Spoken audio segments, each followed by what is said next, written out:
함께 일어나셔서 우리 성당 감사 예배를 하나님께 드리겠습니다.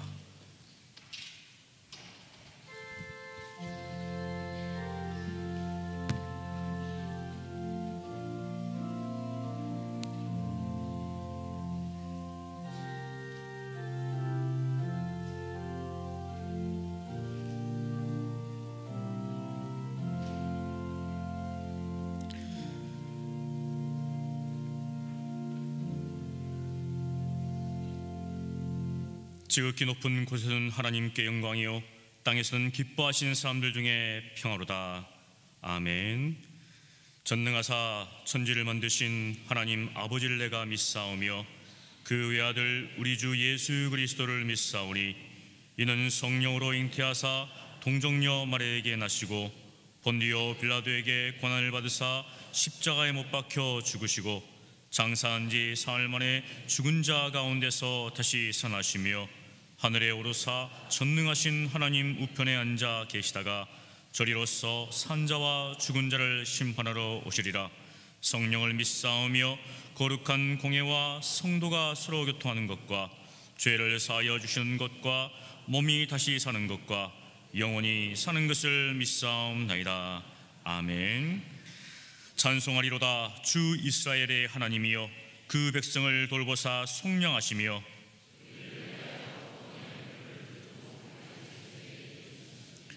이것은 주께서 예로부터 거룩한 선지자의 입으로 말씀하신 바와 같이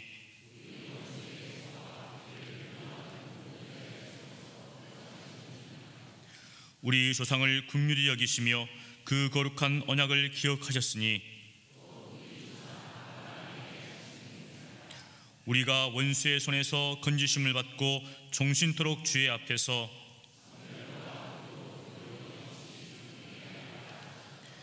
이는 우리 하나님의 긍휼로 인함이라. 이로써 돕는 해가 위로부터 우리에게 임하여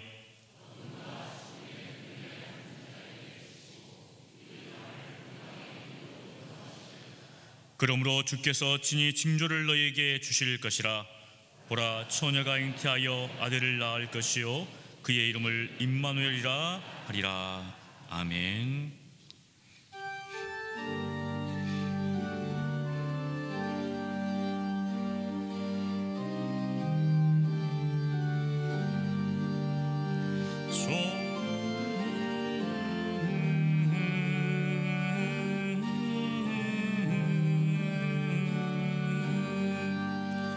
정원한 처녀에게 주천사 나타나 두려워하지 말라. 참 기쁜 소식이 온 세상 사람에게 나 전파노라. 주인의 받은 자여 큰 복이 있으라. 주님이 함께하니 큰 영광이로다. 주 너를 택하시사 큰 복을 주셨네. 천사의 말을 듣고 엎드린 마리아 떨리는 마음으로 그 말씀 들었네. 주 천사 전한 말씀 그 맘에 새겼네. 무서워하지 말라. 너 잉태하리니 그 탄생하는 아기 예수라 하리라. 온 세상 다스리는 만왕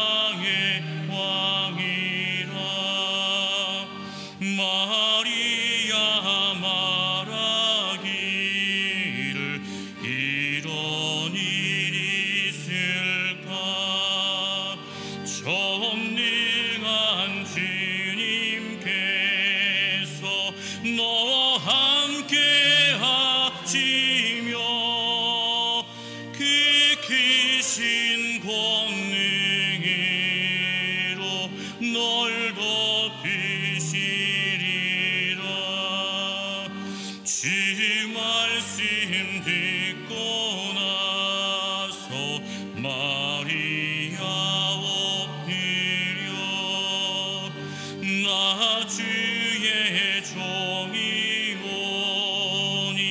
뜻대로 하소서 나의 몸 주께 맡겨 그 말씀 따르리.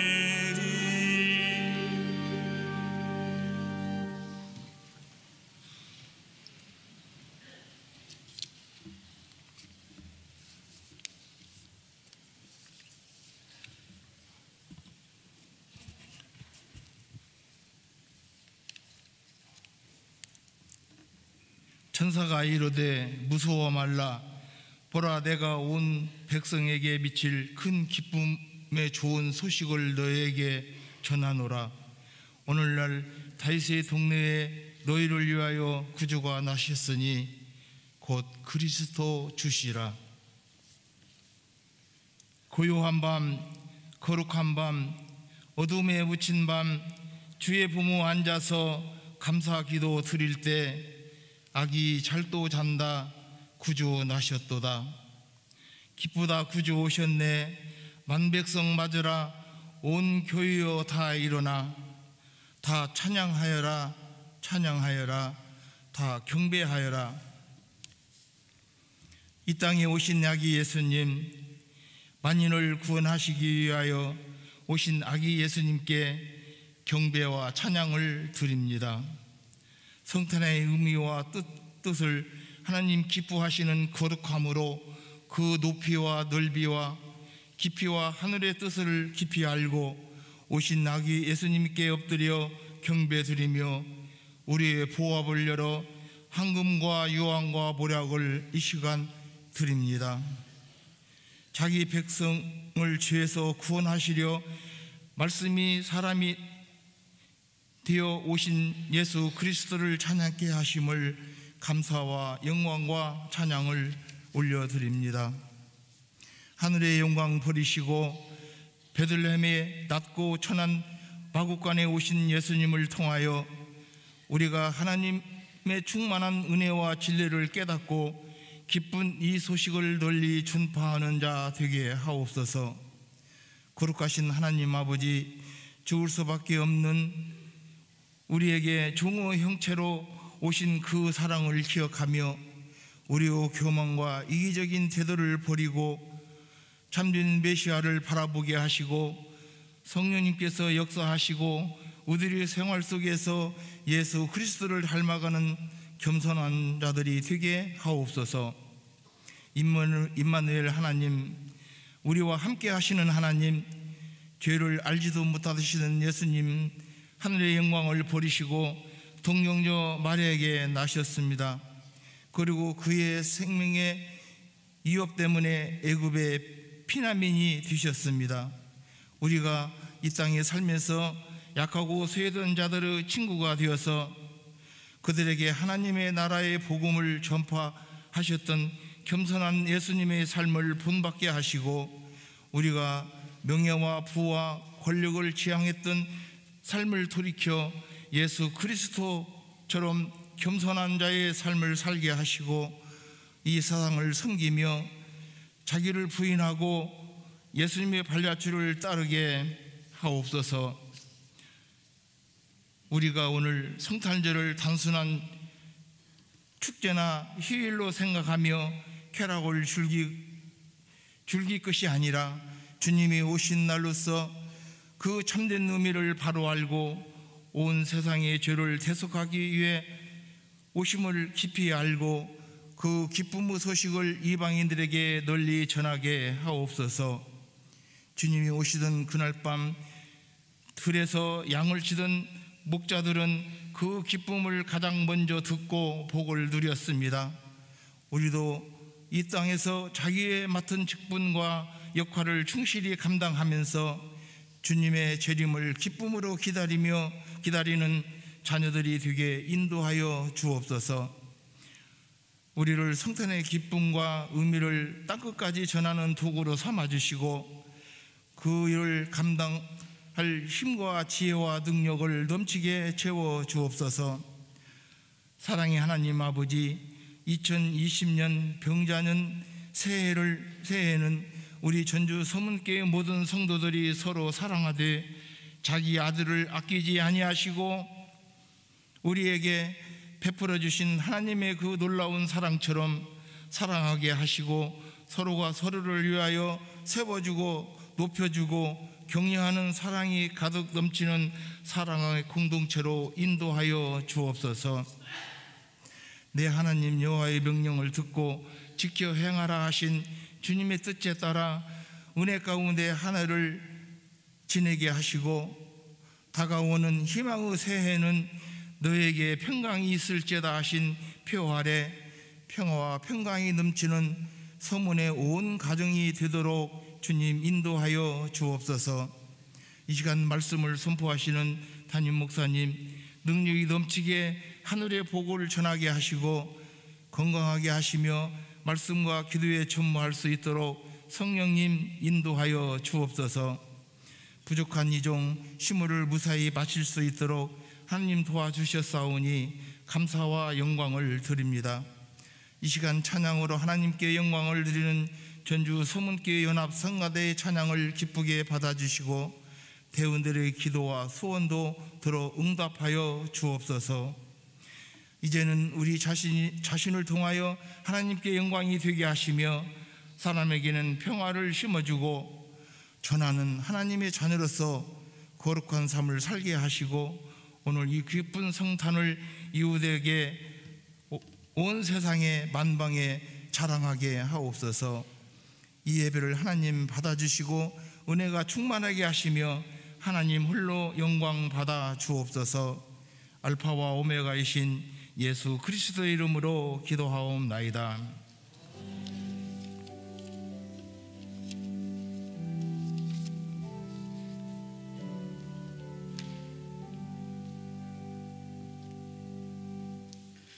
성경 봉독합니다. 하나님의 말씀은 마태복음 1장 18절로 25절입니다. 제가 봉독합니다. 예수 그리스도의 나심은 이러하니라. 그의 어머니 마리아가 요셉과 약혼하고 동거하기 전에 성령으로 잉태된 것이 나타났더니 그의 남편 요셉은 의로운 사람이라 그를 드러내지 아니하고 가만히 끊고자 하여 이 일을 생각할 때 주의 사자가 현몽하여 이르되 다윗의 자손 요셉아 내 아내 마리아 데려오기를 무서워하지 말라. 그에게 잉태된 자는 성령으로 된 것이라. 아들을 낳으리니 이름을 예수라 하라. 이는 그가 자기 백성을 그들의 죄에서 구원할 자이심이라 하니라. 이 모든 일이 된 것은 주께서 선지자로 하신 말씀을 이루려 하심이니 이르시되 보라 처녀가 잉태하여 아들을 낳을 것이요 그의 이름은 임마누엘이라 하리라 하셨으니 이를 번역한즉 하나님이 우리와 함께 계시다 함이라. 요셉이 잠에서 깨어 일어나 주의 사자의 분부대로 행하여 그의 아내를 데려왔으나 아들을 낳기까지 동침하니 아니하더니 나음의 이름을 예수라 하니라. 아멘.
아멘. 은혜로운 찬양, 우리 하나님께서 영광과 존귀를 받으신 줄 믿습니다. 전능하신 하나님 아버지, 하나님께서 계획하시고 준비하신 우리를 구원하시기 위하여 이미 구원 협약으로 계획하신 모든 일을 이루시기 위해 2000년 전에 이 땅에 우리 주 예수 그리스도를 보내주시니 감사합니다. 하늘에는 영광이요 이 땅에는 기쁨이지만, 그러나 그날에 오신 예수님을 알아본 사람이 없었고, 결국은 우리는 빛이 세상에 왔음에도 어둠 속에 갇히어 알지 못하고 결국은 그를 죽이기까지 했던 우리의 모습을 돌아보면, 하나님이 택하여 구원하신 그 기쁨을 감사하기도 하지만, 하나님 앞에 우리의 마음 아픈 역사를 고백하지 않을 수가 없습니다. 전능하신 하나님, 이 시간에 독생자 예수 그리스도를, 그 탄생을 묵상하며 하나님이 보내신 예수님의 그 의미가 무엇인지 상고할 수 있도록 우리의 마음을 부드럽게 하여 주시고 겸비케 하여 주사 그 뜻을 따라 듣고 순종하며 사는 우리가 되게 하여 주시옵소서. 우리 주님 예수님의 이름으로 기도하옵나이다. 아멘. 주 안에서 평강이 있기를 축복합니다. 평강은 세상이 주지 못한 하나님만이 주시는 평강입니다. 이 평강을 주시기 위해서 하나님께서 이 땅에 우리 주 예수 그리스도를 보내주셨습니다. 마태복음하고 누가복음만이 예수 그리스도의 탄생에 대해서 일부를 기록하여 우리에게 남겨주었습니다. 우리가 읽은 이 본문에 예수님의 탄생에 등장한 인물이 마리아와 요셉과 성령으로 잉태된 예수님과 그리고 이를 전하는 천사 네 존재가 나타납니다. 예수님의 어머니 마리아는 유다 지파로서 나사렛에 사는 디아스포라인 유대인 중에 한 명입니다. 누가복음 3장 23절에서 38절까지 쭉 예수님의 족보를 보면 예수님부터 거꾸로 올라가면서 아버지 요셉에 따라서 기록하지 아니하고 어머니 마리아의 족보를 따라 올라가서 결국은 유다 지파까지 올라가게 되는 것을 볼 때 유일하게 그것으로 말미암아 어머니 마리아는 유다 지파다라고 알게 되었습니다. 물론 아버지 이 요셉은 마태복음에 나와 있는 족보에 따라 아브라함부터 쭉 아담부터 시작한 그 족보로 내려간 유다 지파로 요셉의 계보로 내려온 것으로 결국은 요셉도 유다 지파다라고 그렇게 우리가 알고 있습니다. 어머니는 놀랍게도 세례 요한의 어머니 엘리사벳이지요. 엘리사벳과 사촌간이라고 알려져 있습니다. 누가복음 1장 36절의 말씀을 보면 보라 내 친족 엘리사벳도 늙어서 아들을 배었느니라. 본래 임신하지 못한다고 알려진 이가 이미 6달이 되었나니 라고 나옵니다. 여기서 친족 엘리사벳이라고 나오는데 6개월 먼저 예수님보다 먼저 나온 이 세례 요한의 어머니 엘리사벳의 가문은 원래 제사장 아론의 지파에 속합니다. 그런데 이 엘리사벳의 자매가 마리아의 어머니 안나라고 있는데 서로 자매지간으로 알려져 있습니다. 우리는 현재 갖고 있지 않지만 카톨릭 외경에 보면 야고보 복음이라는 게 있습니다. 우리는 그것은 성경이라 말하지 아니한데 그 안에 내용을 보면 사촌간이라고 이 마리아의 어머니 안나에 대해서도 기록되어 있기에 일반적으로 여기가 우리가 가지고 있는 성경에는 나와 있지 않지만 이렇게 마리아는 엘리사벳과 함께 같은 친족임을 알려져 지금까지 추측하고 있습니다. 이런 마리아가 요셉과 함께 약혼하게 됩니다. 요셉이라는 이름은 물론 구약에 요셉이라는 이름이 많이 나오지만 하나님께서 무엇을 더하다라고 하는 의미를 가지고 있습니다. 그래서 요셉은 그렇게 하나님이 뭔가를 주시는 그와 같은 복이 있는 사람으로 그렇게 이름을 지어진 듯합니다. 그도 유다 지파로서 다윗 왕의 28대, 마태복음을 쭉 가보면 28대 손인데 다윗의 동네인 베들레헴이 고향인 또한 마리아와 같이 디아스포라로서 나사렛에 사는 유대인임이 틀림없습니다. 직업은 잘 알려지다시피 목수이지요. 그런데 우리가 읽은 마태복음 1장 19절에 요셉에 대해서 간단하게 표현이 되어 있는데 그의 남편 요셉은 의로운 사람이라 라고 기록되어 있습니다. 당시에 의롭다라고 말하는 것은 죄가 없다라는 뜻이 아니요, 하나님이 모세를 통해 주신 율법을 잘 지켜 행하며 율법대로 살려고 하는 주변에 그런 사람으로 인정된 자를 의인이라고 부르고 있습니다. 이런 의로운 자인 요셉이 바로 마리아와 약혼했다라고 나오고 있습니다. 이스라엘의 결혼의 풍습을 우리가 좀 알아야 되는데 신랑 될 사람이 신부 될 사람에게 소개가 되었던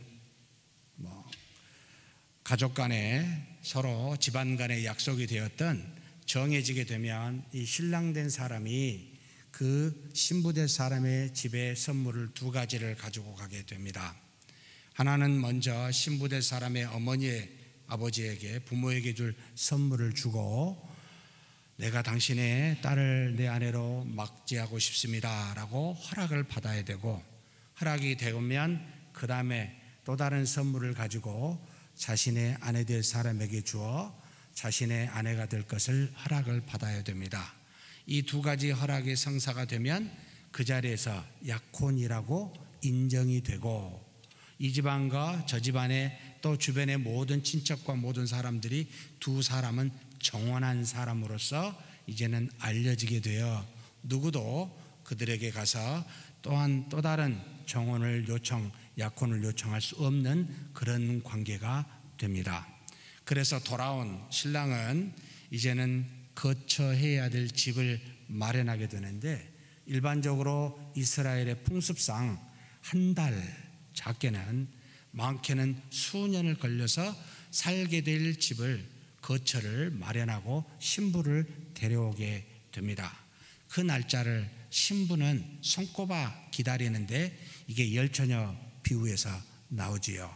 정혼할 신랑이 언제 올지 모르는데 잠을 자게 되면 안 된다고 예수님이 이 땅에 재림하실 날을 말하면서 마치 약혼한 처녀가 신랑을 기다리듯이 그렇게 밤낮 쉬지 말고 기름을 가진 등불로 기다리라라고 나온 교훈처럼 신부된 사람은, 약혼한 여자는 신랑을 기다리게 됩니다. 그래서 신랑이 오게 되어서 그 집으로, 신랑 집으로 가게 되는데 그때 결혼식을 적어도 일주일 정도 결혼식을 하게 되어 가장 중요한 것이 포도주였습니다.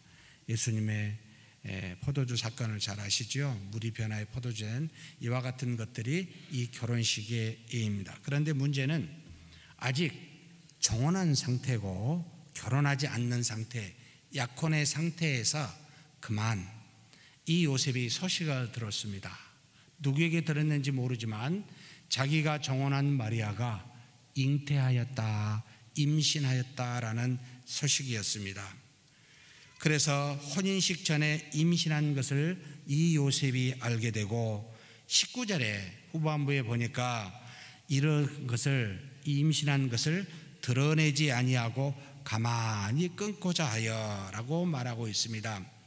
인간적으로 요셉은 충격이었겠지만, 그러나 율법에 따라 간음한 여자를 돌로 쳐 죽이는 그런 규례를 따르면 이 마리아, 정원한 마리아가 죽게 될 테니 그렇게 하지는 말자라고 생각하여 아무도 모르게 조용히 그 약혼을 무효화시키려 했다라고 이 요셉의 마음을 성경은 가르쳐 말하고 있습니다. 비록 요셉은 율법을 잘 지키는 의로운 사람이라고 불렸지만 죄인에 대한 자비와 긍휼의 마음을 가진 참 지금으로 말하면 괜찮은 사람이다 라는 생각을 하게 됩니다. 어떤 목사님이 이런 글을 쓴 것을 얼마 전에 봤습니다. 논리적인 것은 덜하고 사랑은 많이 하자. 얼마나 따지는 것은 많고 사랑은 요만큼만 갖고 있는 우리, 거꾸로 하자. 따지는 것은 조금만 하고 사랑은 많이 하는 참 요셉과 같은 마음을 가지면 얼마나 좋을까라는 생각을 하게 됩니다. 그때 이렇게 이런 일들을 생각하고 있을 때 누가 나타납니까? 하나님께서 보낸 천사, 주의 사자가 그에게 현몽하여 나타납니다. 하나님이 당신의 사자를 아무 때나 보내시지 않습니다. 하나님의 일들을 어떻게 해야 될지, 이와 같은 어려운 일들을 어떻게 해야 될지 고민하고 기도하고 있을 때 요셉이 마리아를 조용히 끊고자라 하면서 고민하며 기도하고 있을 때 하나님의 사자가 나타났다는 겁니다. 꿈속에 나타나서 다음과 같이 말합니다. 이르되 다윗의 자손 요셉아, 내 아내 마리아 데려오기를 무서워하지 말라. 그에게 잉태된 자는 성령으로 된 것이라. 조금 직역하여 원어로 풀어보면 다윗의 자손 요셉아, 내 아내 마리아 데려오기를 무서워하지 말라. 그에게 잉태된 자는 성령으로 된 것이라. 이것을 제가 뒷부분만 원어로 풀겠습니다.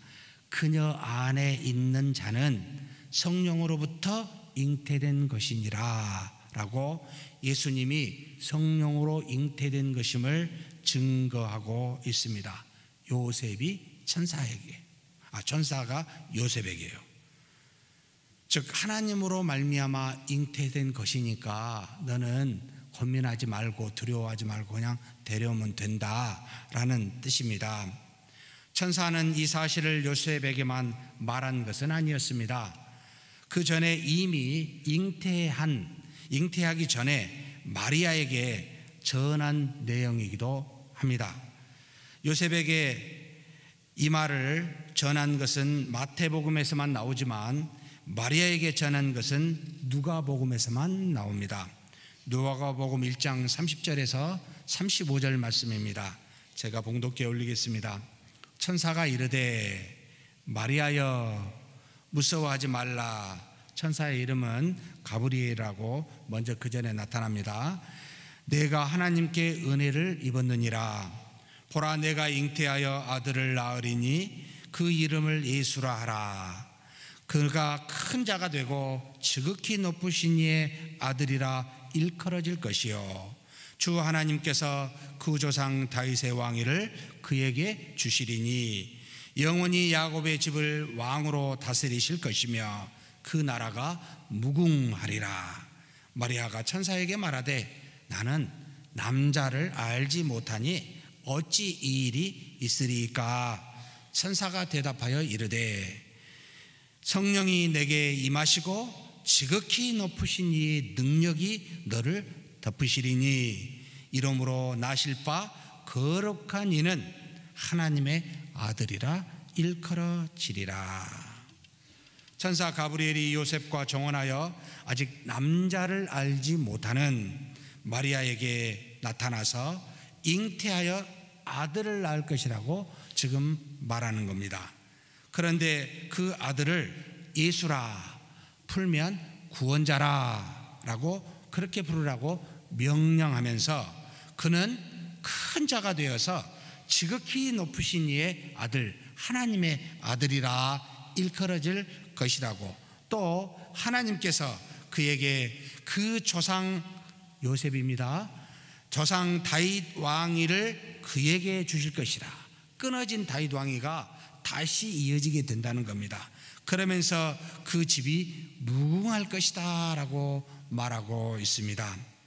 영원히 야곱의 집인 하나님의 백성을 왕으로서 다스릴 자가 바로 너 잉태된, 성령으로 잉태된 자 예수 그리스도를 통해 나타나게 될 것이다 라고 증거하고 있습니다.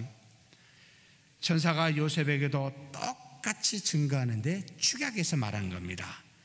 21절에 아들을 낳으리니 이름을 예수라 하라.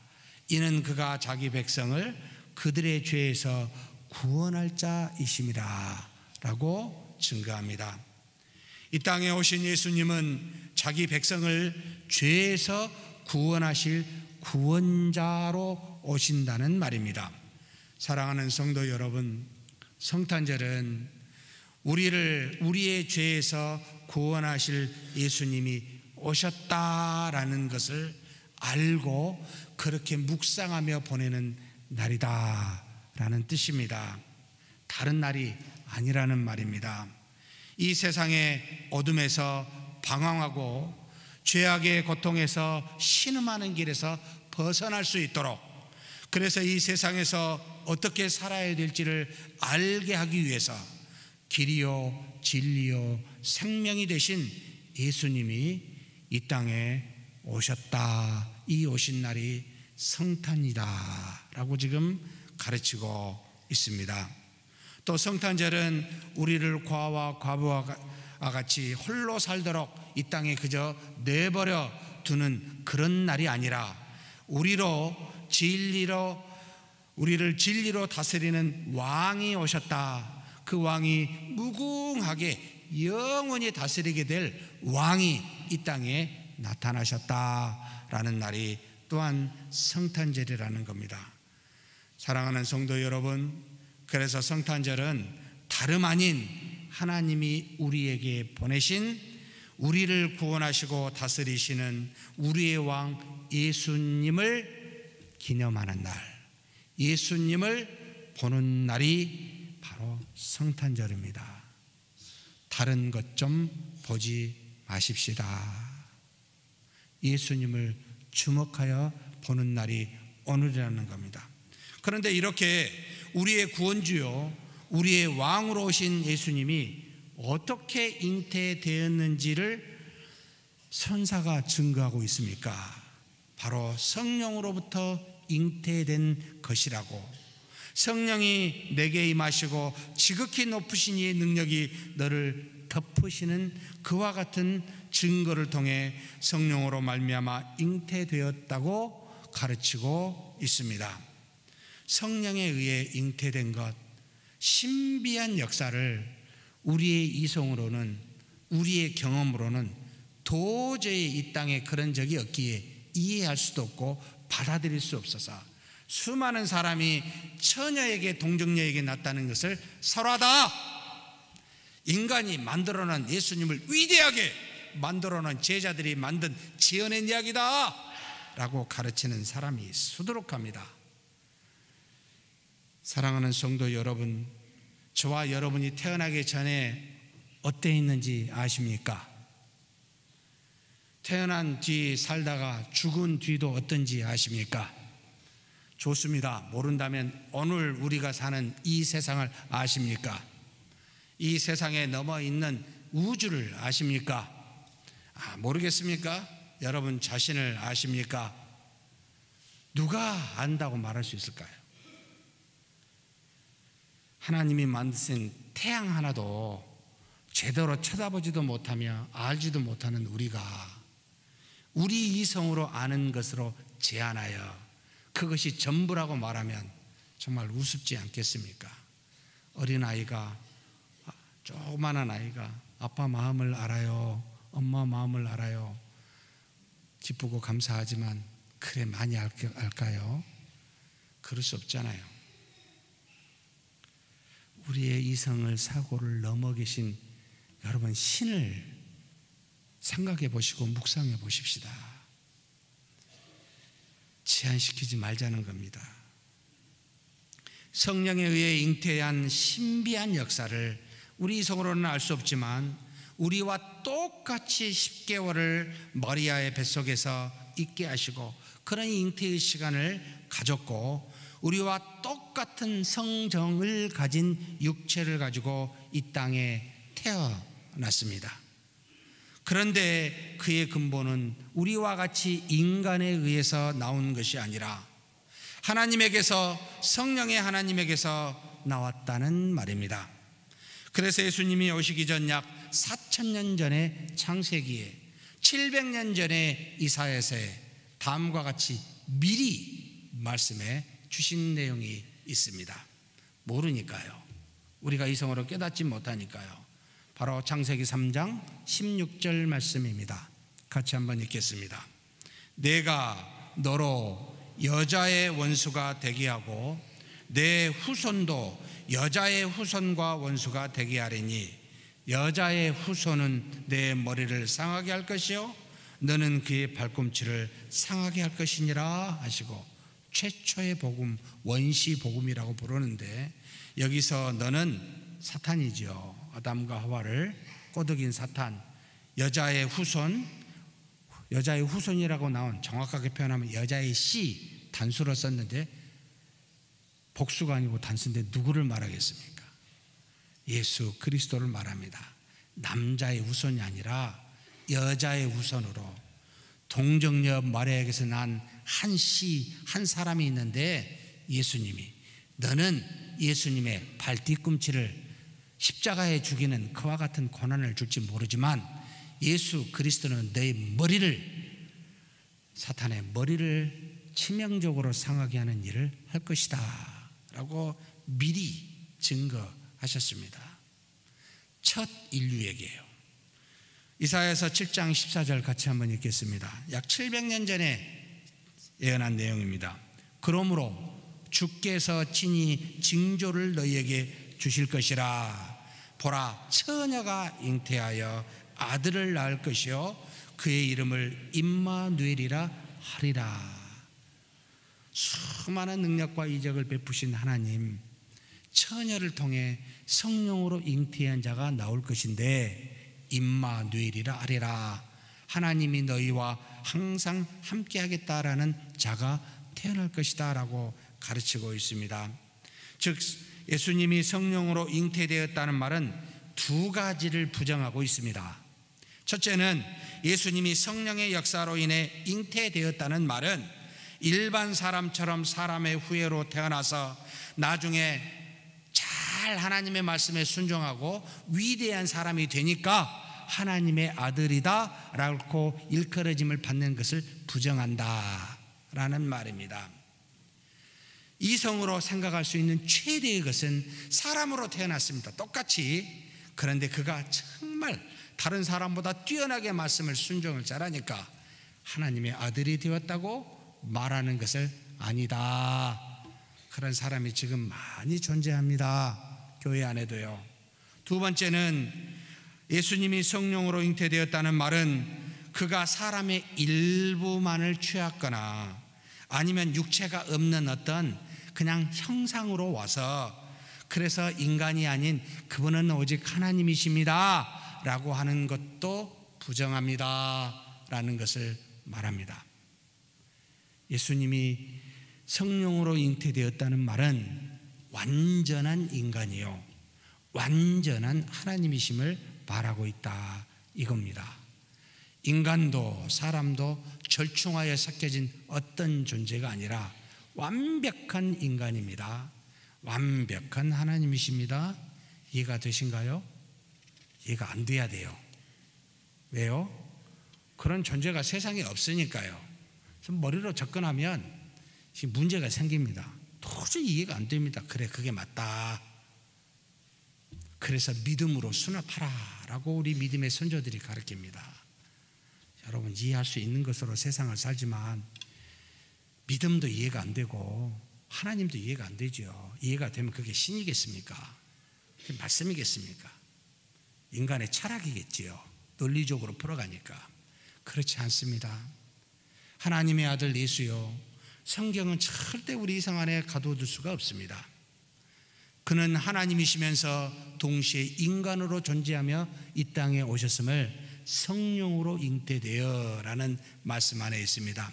그런데 이것은 그것만 가르치는 게 아니고 한 3가지 정도 우리에게 은혜를 주고 있습니다. 오늘 성탄절을 보내면서 이 3가지를 묵상하며 보내는 저와 여러분이 되시길 축복합니다. 첫째, 속한 것을, 세상에 있는 세속적인 것을 거룩하게 하셨다라는 의미가 첫 번째 의미입니다. 피조물과는 질적으로 구별되어 거룩하신 신이 자신이 지은 피조물을 입으셨다는 말은 피조물인 우리 인간을 얼마나 사랑하신지를 사실 보여주고 있습니다. 만물의 창조주요 섭리자이신 하나님께서 그냥 하늘에서 얼마든지 자신의 뜻대로 우리와 만물을 통치하시며 모든 것을 이루실 수도 있습니다. 그럼에도 불구하고 그렇게 하지 아니하시고 우리와 같이 똑같은 모양으로 육신을 입고 오신 것은 땅에 있는 우리로서는 도저히 하나님께 올라갈 수도 없고 알 수도 없기에 하나님이 우리로 보고 만져 하나님의 뜻이 무엇인지를 직접 알려주시기 위하여 친히 인간의 몸을 입으신 높으신 분이 낮아지시는 그와 같은 종의 형체를 입고 오신 것이 바로 예수님의 탄생이라는 말입니다. 그래서 우리가 이해할 수 있는 언어와 알 수 있는 행함으로 하나님의 나라에 대해서, 하늘의 도에 대해서, 구원의 도에 대해서 알려주시고 보여주시기 위해 그렇게 육신을 입고 오셨습니다. 그래서 이 세상에 속하여 썩어질 수밖에 없었고 죄에 속하여 죽을 수밖에 없었던 우리를 하늘에 속하여 썩지 아니할 것으로 의에 속하여 영원한 것으로 바꾸게 하셨습니다. 이것을 예수님은 자신을 통해서 직접 우리에게 미리 보여주시고 너희들도 나와 같은 존재로 될 것이다 라는 것을 알려주시기 위하여 친히 신이 인간의 몸을 입고 성령의 잉태로 마리아에게서 나신 겁니다. 비록 예수님은 하늘에 속하여 땅에 거신 육체를 입으셨지만 너희들도 이와 같은 존재가 되는데 너희들은 땅에 속하여 하늘에 거신 성령의 하나님을 입음으로 그렇게 결과적으로 예수님과 같은 하나님의 아들이 되게 하신 것이다. 그래서 나를 봐라. 예수님이 태어나면서 나에게 집중해봐라. 너희가 나를 보면 너희의 존재가 어떠할지를, 그리스도를 믿고 하나님의 자녀가 되는 자가 어떠한지를 미리 보고 나중에 그와 같은 자가 될 것임을 확인시켜 주신 겁니다.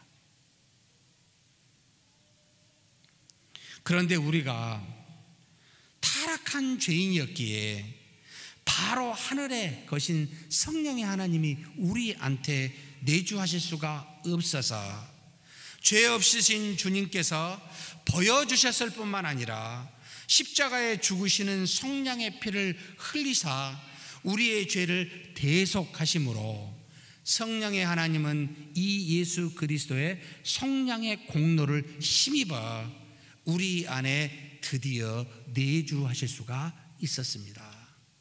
그렇지 아니하였다면 우리는 하나님으로 말미암아 그 자리에서 죽었을 텐데 성령의 공로인 그리스도의 은혜로 말미암아 그것 때문에 성령이 우리 안에 값없이 그 주신 은혜 때문에 내주하심으로 우리가 하나님을 뭐라고 부를 수 있었습니까?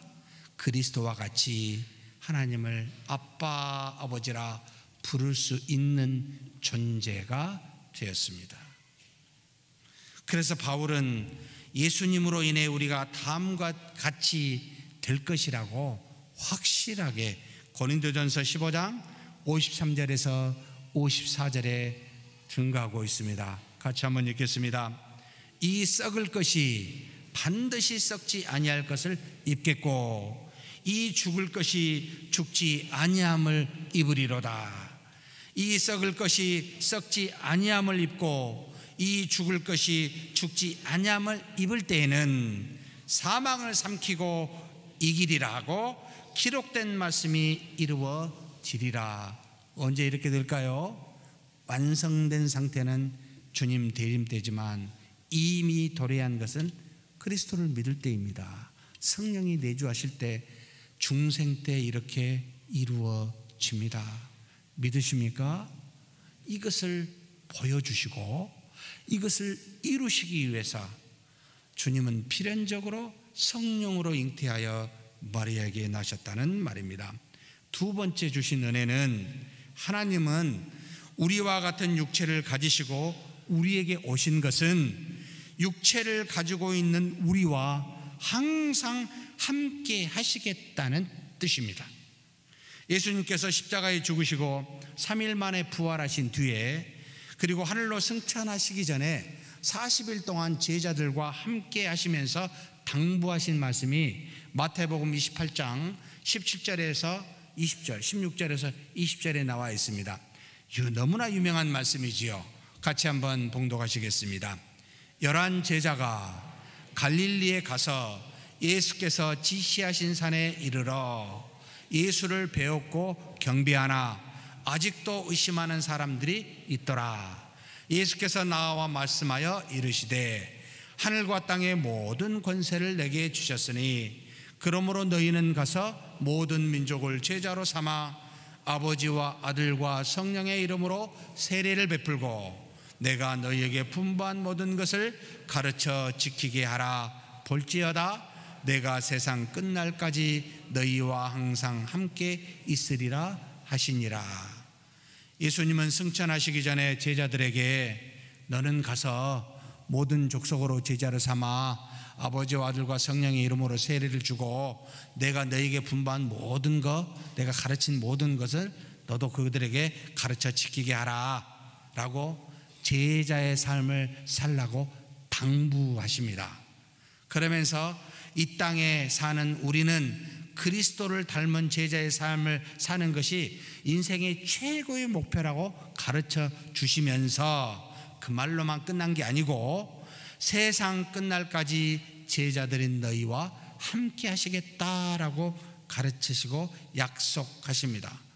아니 예수님이 40일 계시다가 하늘로 올라가셔서 보좌 우편에 계시잖아요. 떠나시면서 어떻게 함께 할 수 있습니까? 라는 의문을 갖게 되지요.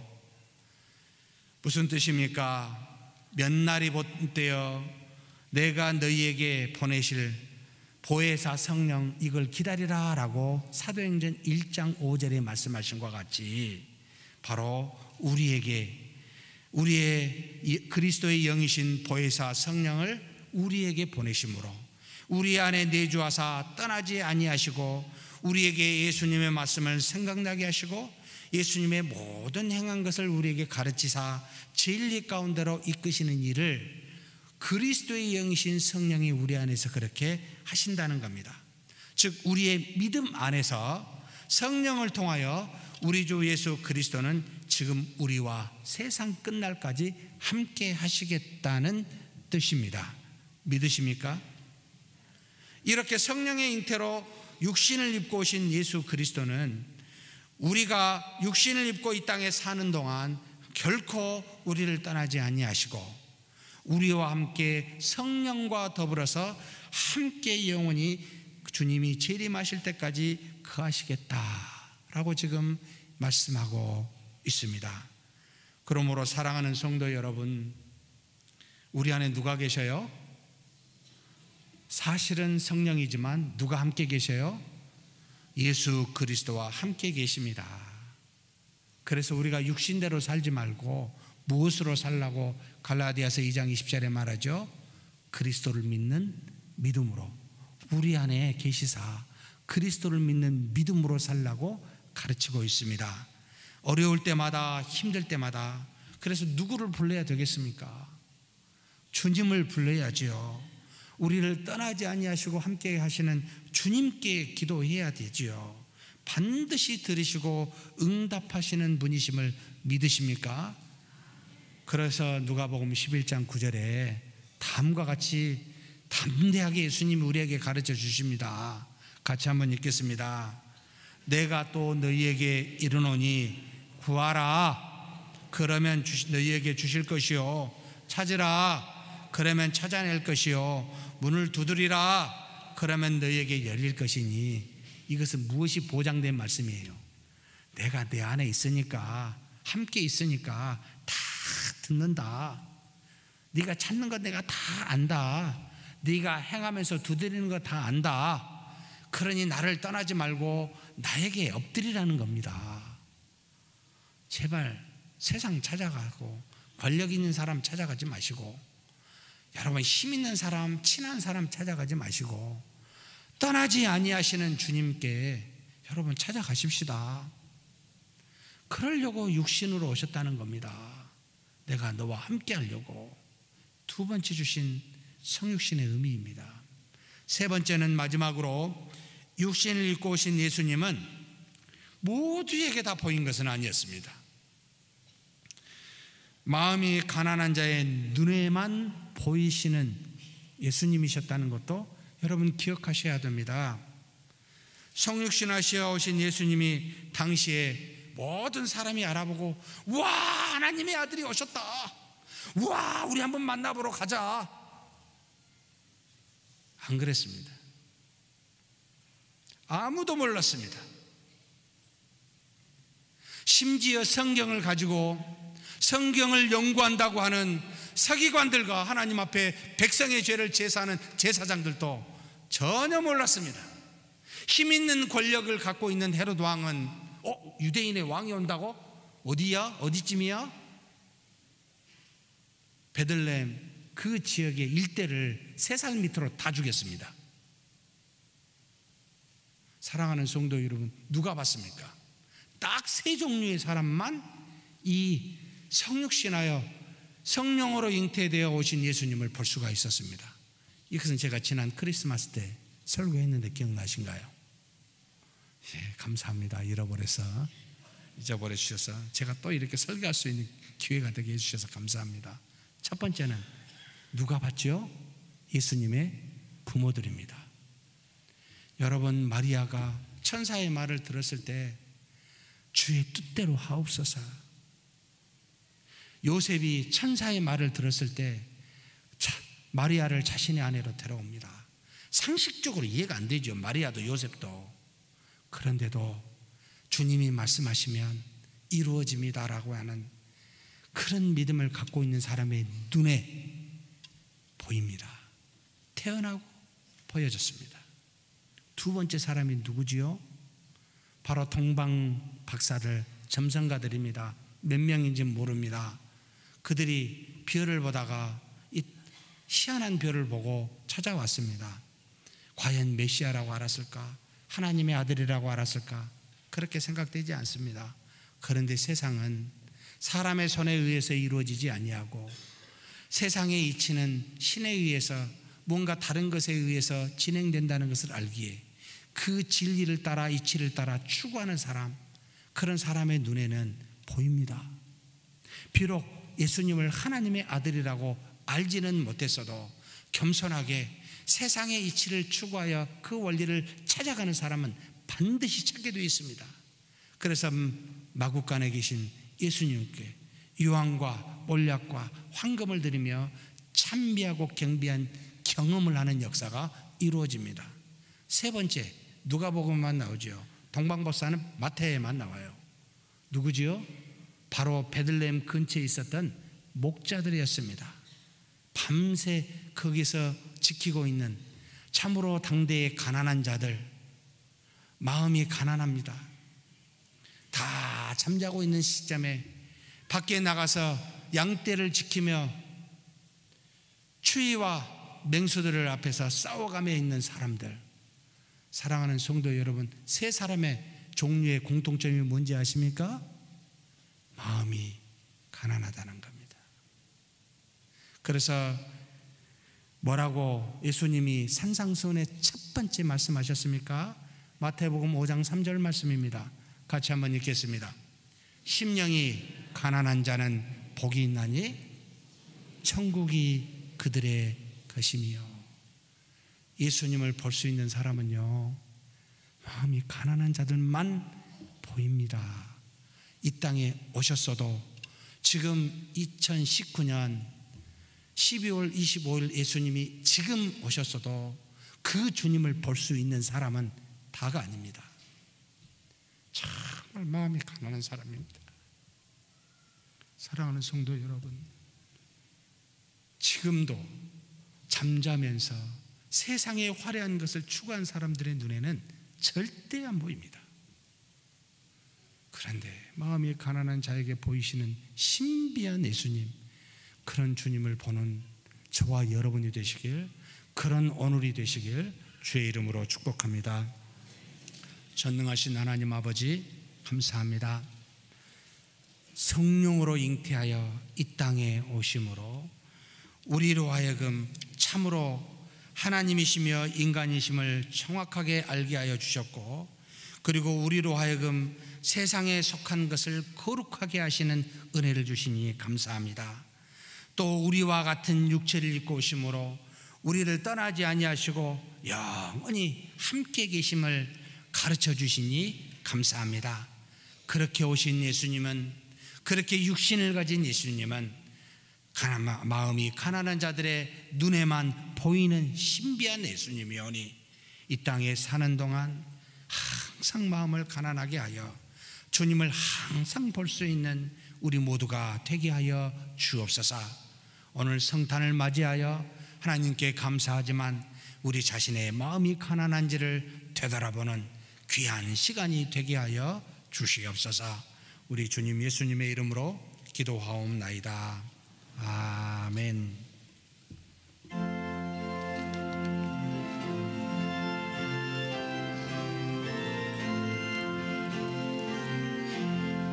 천사 찬송하기를 거룩하신 그 주께 영광 돌려보내세. 그 주 오늘 나셨네. 크고 작은 나라들 기뻐하다 하여라. 영광 받을 왕의 왕 베들레헴 나신 주. 영광 받을 왕의 왕 베들레헴 나신 주.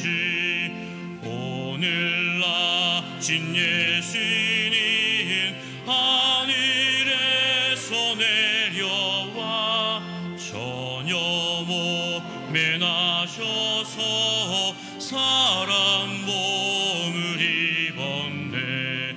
세상 모든 사람들 영원하신 주님께 영광 돌려 보내며 높이 찬양하여라. 영광 돌려 보내며 높이 찬양하여라. 이로우신 예수님 평화의 왕이시고 세상 빛이 되시며 우리 생명 되시네. 죄인들을 불러서 거듭나게 하시고 영생하게 하시니 왕께 찬양하여라. 영생 얻게 하시니 왕께 찬양하여라.